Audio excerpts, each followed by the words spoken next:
So the nominees, is that all of them? Yep. Right. The nominees are, oops, I almost put Panzer Kickstarter. Panzer Kickboxing. Panzer Kickstarter. Give me money now. Or I shoot you town. Wing Commander, Techno Cop, Rise of the Robots, Panzer Kickboxing. It's Panzer. It's not Panzer. It's not like Panzer Dragoon. No, it's there was a guy. It's a guy. Panzer. Is he related to Pele?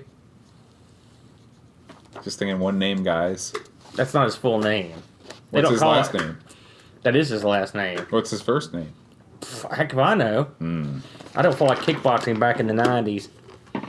Actually, a little bit I did. But. So last week we didn't get a chance to talk about the fall of a great champion, and of course I'm referring to Kimbo Slice. Well, it's funny. Oh my gosh, what an insult to Muhammad Ali!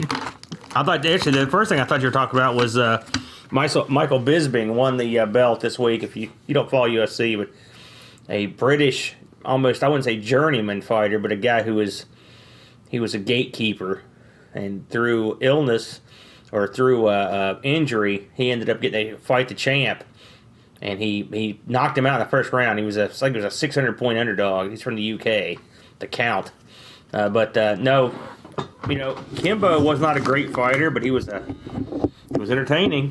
He was wacky. Didn't he make his kind of name known as just doing like backyard wrestling? No, he actually did bare knuckle illegal street fighting. Well, that's kind of the same thing. And actually, what made him successful as a star was he was on YouTube. Right.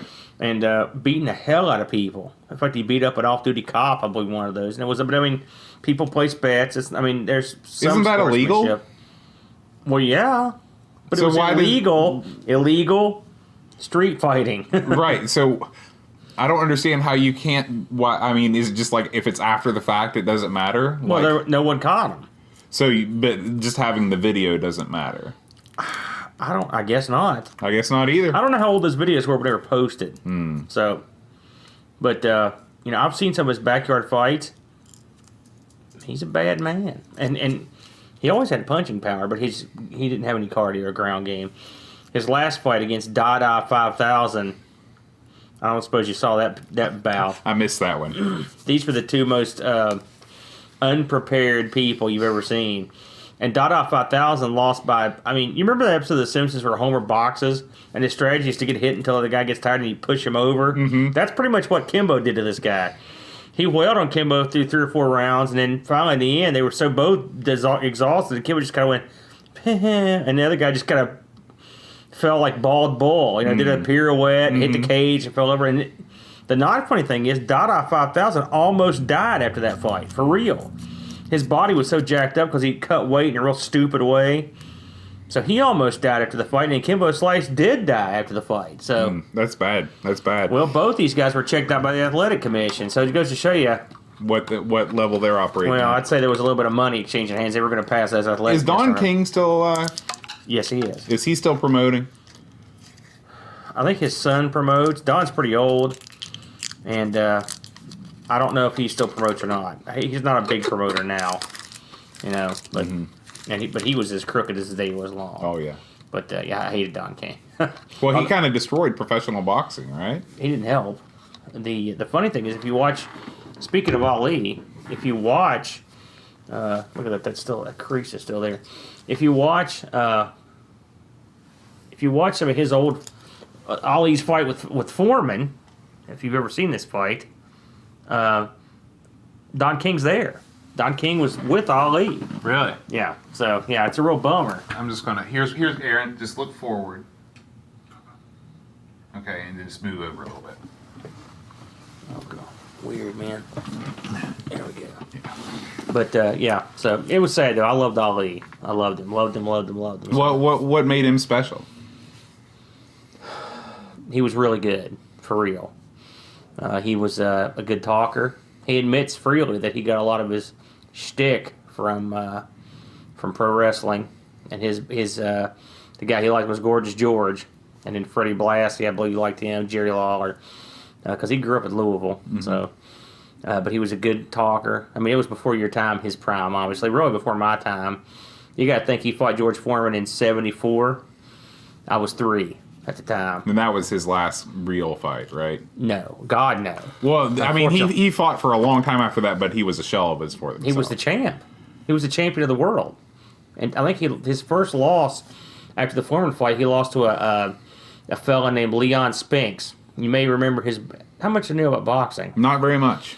His brother was Michael Spinks, the guy that fought Tyson in the first big money fight Tyson was in, where Tyson just destroyed this guy in the first round. But Leon, I watched this fight on ABC's Wild World of Sports. He beat Ali, and that's when I knew Ali was in trouble, because the old Ali would never have lost to this guy. And Ali came back and won the belt back, but at that point I knew he was in trouble. And eventually Ali ended up fighting some fights he shouldn't have taken. He fought Larry Holmes. It was very sad fight. Larry Holmes got back to asking the ref to stop the fight because he was killing this guy, and then unfortunately Muhammad fought 2 more times, I believe, and got crushed by these loser fighters. So he fought into the early 80s, I believe. It was sad, but after, and he wasn't what I would call, people are really, of course, love him now, but I mean, he was super controversial. Oh yeah, and he said a bunch of racist stuff, and he was. This is back in his fighting days, but he tried to sell tickets. Mm-hmm. He was super nasty to his opponents, but after it was over, he tried to make him realize he was trying to make money. Right. He made up people a lot of money too. But I don't know how we got on this topic, but yeah, it's sad. I love Muhammad Ali. He's one of my favorite guys. So bad week for fighting. Do you think that? Do you think the boxing will ever come back, or do you think that MMA is just taking that spot in that kind of fan's heart? If you'll recall, the Floyd Money Mayweather Pacquiao fight from a couple years ago made more money than any boxing match has ever made in the history of boxing. It sold a zillion pay-per-views. That tells me that boxing fans are still around. Boxing's a lot like MMA and a lot like pro wrestling. It's all about the matchups and stars. Can boxing create new stars? It's going to be difficult. Boxing is European now. It's not centralized in America like it was before, and that's just the way it is. The people listening to this in Europe probably are wondering what we're talking about, because boxing is probably at its high water mark over in Germany, for example. Klitschko being champ for so long. And Russia, it's still quite big. Here, will it ever be of that kind of prominence as it was in the 70s? I doubt it. Not with MMA took its spot for the most part. But again, if a fight comes along that people are interested in, or a fighter, it might. A lot of people don't know Kimbo had several professional boxing matches. And I think he was undefeated. So a guy like that, younger, more charismatic guy, you never know. Stars come around, you can make some money. Yeah. You get any games this week? I did. I downloaded the new WWE game for the PC. I got it on Steam. Regularly $54. I got it for $16.52. That's a good deal. On G2A. You ever been on there to get codes? That's Steam one codes? of those, yeah. Yeah, one of those gray market. No, it's legit. Totally legit. Oh, yeah. I mean, it's legit, but how they come upon those codes. You can't really doctor codes like you used to, because you can't buy. They won't let you use codes from like other countries. Oh, okay. So those days have sort of gone. The game was on sale. Mm-hmm. What do you think of it? Well, I haven't got to play it much. It's an WWF game. It's okay. It looks good. Again, I haven't got to play it enough. I've been busy. I played a lot of Pokemon, the card game, this week. Like the physical card game? The online one with my son. I've played a lot of Pokemon. I never thought I'd say that. That game is exactly what I thought it would be. He who has the best cards wins. It's not like the games that we play, but we play a lot of that German stuff. This is, I know people like Pokemon, the card game, but it's a crap game, in my opinion, in terms of that. If everyone had the same deck, but there are so many cards that are out there just like super studly. Well, it's like every CCG, basically. Yeah, I've never understood why they're popular. I don't understand now, Magic. I do not get it. I'll take a game where I have a fair chance. I need a fair chance. The last thing I want is the deck to be stacked against because some guys got more money, Yeah. What'd you get this week? I see. So here. I know that's not new. Yeah, we had Rob Flacco Hera in the studio today, and we were talking about NES games, and he mentioned TNC Surf Design, which I have a boxed copy of. It's one of my favorite games, and we were just talking about how weird is it that this, TNC, this is a surf apparel company in Hawaii. They somehow sponsored this Nintendo game. It was a weird time. Are they still around? No, I don't think so. I tried to find, they might still be around, but all these characters, they've retired, and this stuff goes for big money. If you got a t-shirt with one of these guys on it, hundreds of dollars. So, but yeah, I like this. And then we were talking about the Japanese role-playing games, and this is Final Fantasy VI. This is the Super Famicom version. I don't have a boxed copy of the English version, but one of my buddies lived in Japan, and he picked this up for me. And it's pretty cool. I like the box art of the Japanese game much more than the American box art. You probably never saw this. That's a proper box. I like that. Yeah. This was Final Fantasy III in the U.S. Oh, yeah. They're numbering... That's a real crazy shtick. Now, after 7, it got back to normal. This was the last one that was different. Now, it's no difficult task to play those Super Famicom games on an American Super Nintendo. You just have to pull out a central peg, or you just break off the tabs on the sides. Right. Now, it's funny. I was at a gaming store this week. They had a bunch of Mega Drive games, and I looked. That's a whole different kettle of fish there, trying to play those on a Genesis, right? Because they didn't even look the same. I was like, wow, that's crazy. I've never actually seen a Mega Drive game. I'm thinking, and I don't know if I have either, but it's got to be the same system. It's just I don't know if it's got the same cartridge slot in it. It looked different to me. It's got to. Something to look into sometime. Yeah, we'll have to check it out. Because I thought these are neat, and they were cheap too. It's actually I went back to the place where I got Eternal Championship. Was nose around. He had a couple. Super Famicom games as well, if you're into that stuff. It's funny, in Japan, it's easier to find boxed games than loose games at used game stores. Yeah. Just because everybody takes such good care of their stuff. Like, you see, when I got this game, the U.S. version, easily $100.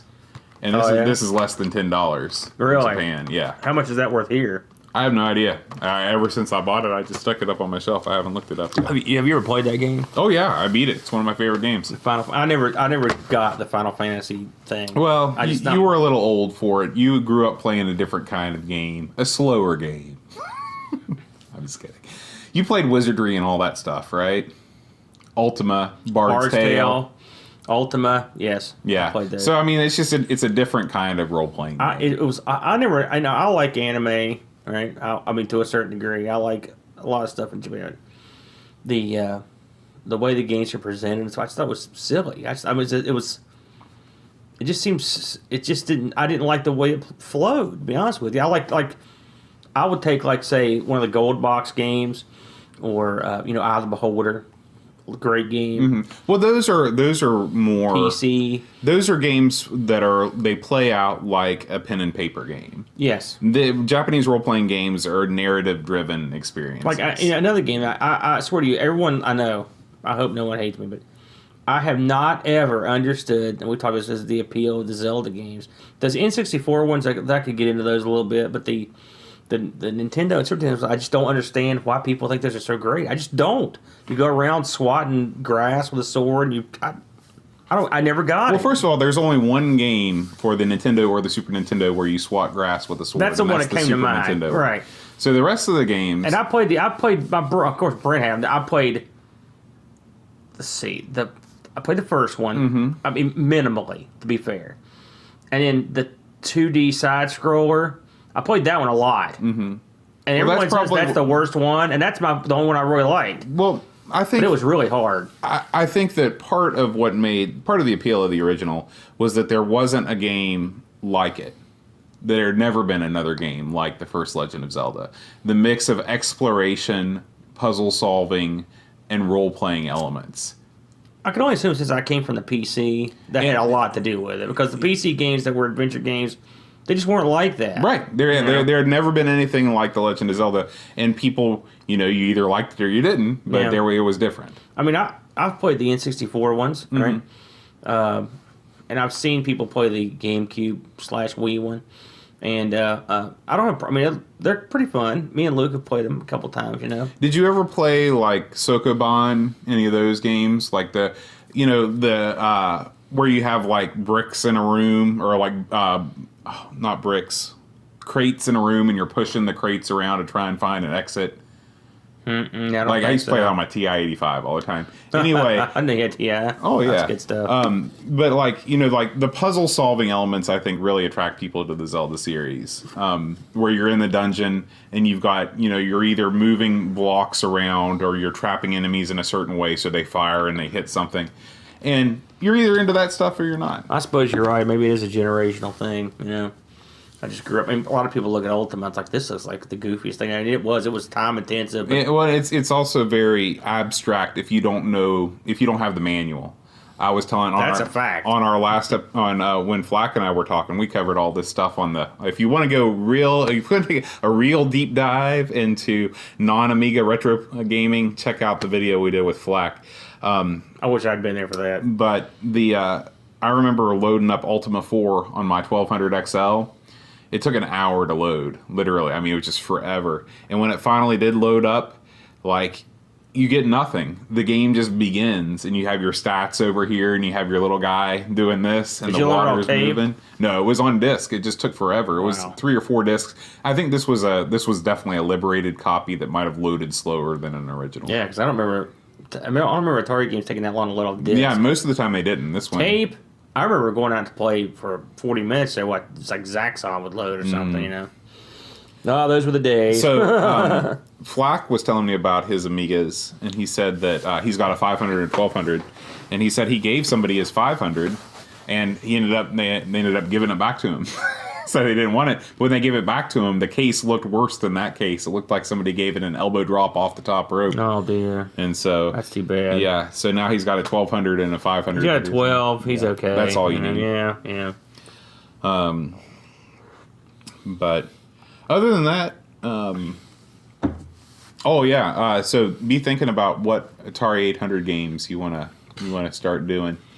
I can think of many. Jumpman, first one that comes to mind. Blue Max, of course. Montezuma's Revenge. Zaxxon. Star Raiders. Yeah, you can go on. Modern 2049er. Yep. Hard Hat Mac. Hard Hat Mac. I've not heard of that one. Did you just make that up? No. Are you kidding me? It's a real game. That game we played, the space shooter that we liked. Yeah.